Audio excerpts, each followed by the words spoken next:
स्थानिक स्वराज्य संस्था निवडणुकांसंबंधी सरकारकडून वेळोवेळी नियम आणि सुधारणा केल्या जात आहेत। हे बदल जेव्हा अडचणीचे ठरू लागले की पुन्हा त्यामध्ये बदल करावा लागतो। असाच एक बदल नुकतेच राज्य मंत्रिमंडळाने केलाय। नगरपालिका आणि नगरपंचायत निवडणुकांमध्ये थेट निवडून आलेल्या नगराध्यक्षास सदस्यत्व आणि मताचा अधिकार देण्याचा निर्णय राज्य सरकारने घेतलाय। याशिवाय नगराध्यक्षांवरती अविश्वास ठराव मंजूर झाला तरी तो नगरसेवक म्हणून कायम राहणार आहे। सध्या तरी हा बदल केवळ जामखेडला लागू होत आहे, त्यामुळे जामखेडला डोळ्यासमोर ठेवूनच आणि तेथील कायदेशीर पेचातून मार्ग काढून भाजप नेत्याचा मार्ग सुकर करण्यासाठीच ही सुधारणा केल्याचे दिसून येते। यामुळे राम शिंदेंसाठी थेट मुख्यमंत्री देवेंद्र फडणवीसांनी कायद्यात सुधारणा केल्याचं देखील आता बोललं जात आहे। आतापर्यंत नगराध्यक्षांची निवड जरी थेट जनतेमधून होत असली तरी त्यांना नगरपालिकेचे सदस्यत्व नव्हते, तसेच नगरपालिकेच्या कुठल्याही बैठकींमध्ये त्यांना मताचा अधिकार देखील नव्हता। आता नगराध्यक्षपदी निवडून येणाऱ्या व्यक्तीला नगरपालिकेचे सदस्यत्व तर मिळेलच, त्याचबरोबर नगरपालिकेच्या बैठकीमध्ये मताचा देखील अधिकार मिळणार आहे। त्यासाठी राज्यातील महायुती सरकारने नगर परिषद कायद्यामध्ये बदल केलाय।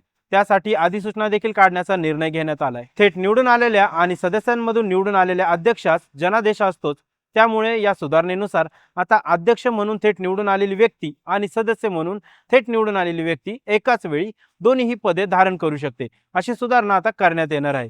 तसेच अध्यक्षाला सदस्य म्हणून एक मत देण्याचा देखील अधिकार मिळणार आहे।